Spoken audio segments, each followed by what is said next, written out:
Hi everyone, in this section we're going to be talking about inverse relations as well as inverses that might also happen to be functions. It's really going to be our big motivation here in this particular section. So before we get into talking about exactly what an inverse relation is, let's just talk about some things that you already know about the term inverses and how that kind of shows up in math a little bit. So if we think about the operation of addition for a little bit right here, there is definitely a meaning to the word inverse when we're thinking about adding numbers together.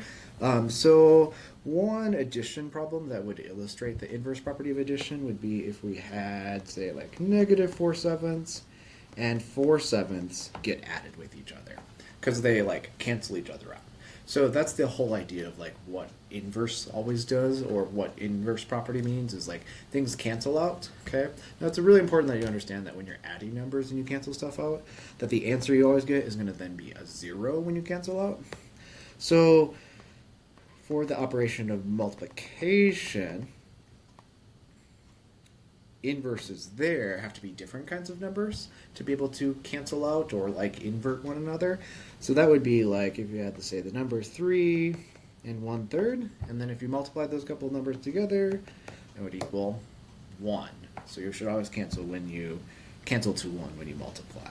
Just a couple more examples, if you had, I don't know, pi plus negative pi, that equals 0. And maybe one more for multiplication, negative 3/4 multiplied by negative 4/3, which is equal to 1.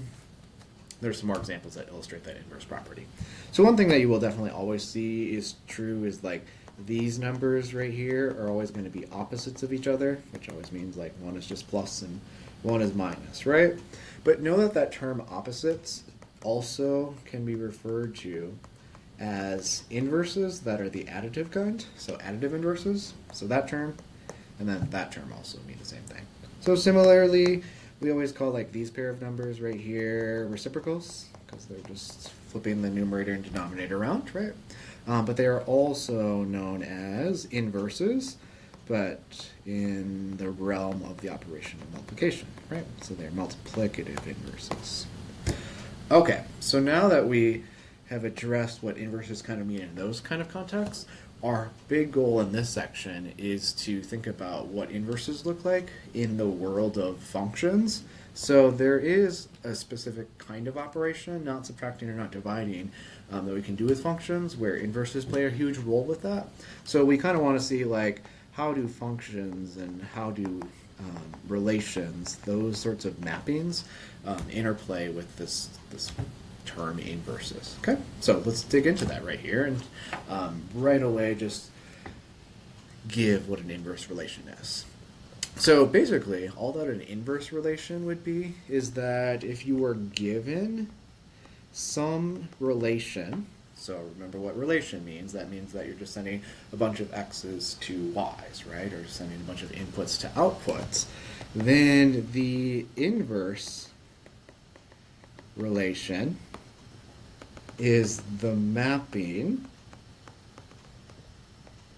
of the outputs of the original relation to the corresponding inputs. So all of that basically means is in your original relation, if x equals 2 originally went to y equals 5, now the inverse relation is just going to switch around the mapping, and now the 5 that was the output becomes a new input now, and then goes to the 2 and becomes the new output in this inverse relation. Okay, so that's really what happens in an inverse relation. We're just switching all the x and y's around and then switching the direction of the mappings. Okay.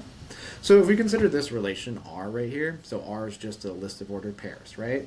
And ultimately what it means right now is negative 6 maps to 2 and half goes to y, right? And we're asked to find the inverse of the relation R. So inverse just means that you need to switch the mapping around. So y should go to x's, right? So the inverse of R, that relation, would be the set of ordered pairs where you're just going to switch all the x's and y's around, right? So 2 is now going to be sent to negative 6.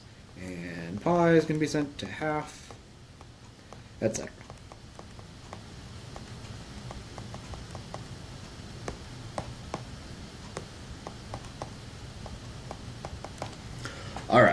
So that's what that is.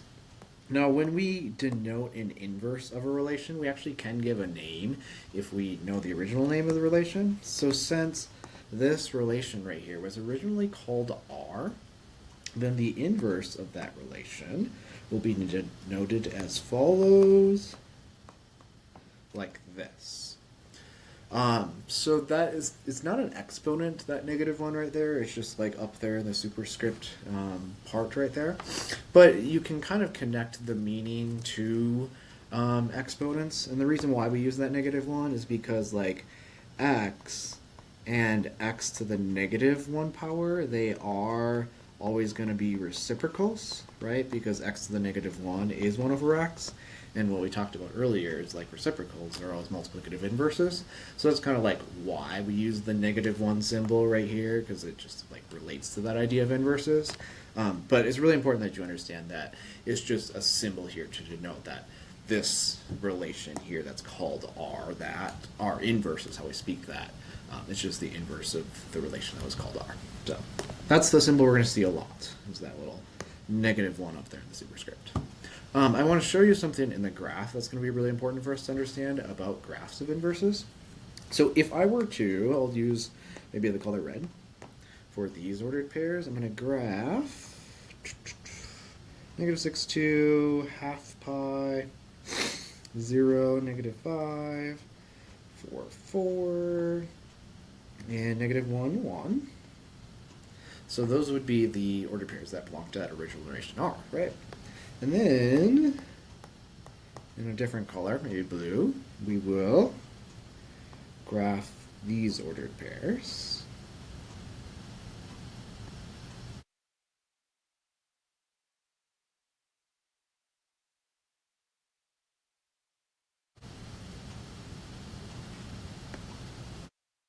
Excellent. And what you'll kind of notice is there's kind of like some beauty to how the red points became the blue points. And really what that beauty is that this yellow line right here is like a line of reflection for how we send the red points to the blue points. So for example, like this red point right here gets mapped across the yellow line and then goes to this corresponding blue point in the inverse, and that's true for all the other points, right?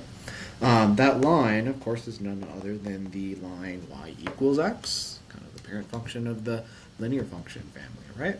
So it's actually going to be true that 100% of the time, whenever you graph a relation, and then you graph the inverse of the relation, they will always be reflections over the line y equals x.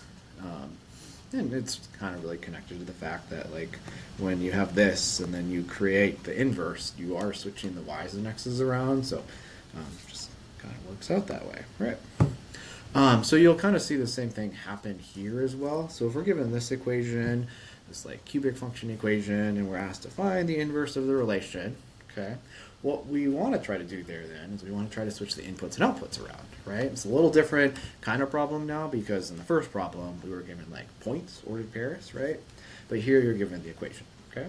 So it's very simple to find an inverse equation because all you got to do is just switch x's and y's. So literally just put in an x for y and then put in y's for all the x's. Okay?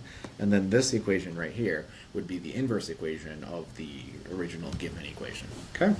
And the graphs of both of these functions are shown here. So I think like this one right here is going to be the red one because that's the cubic function.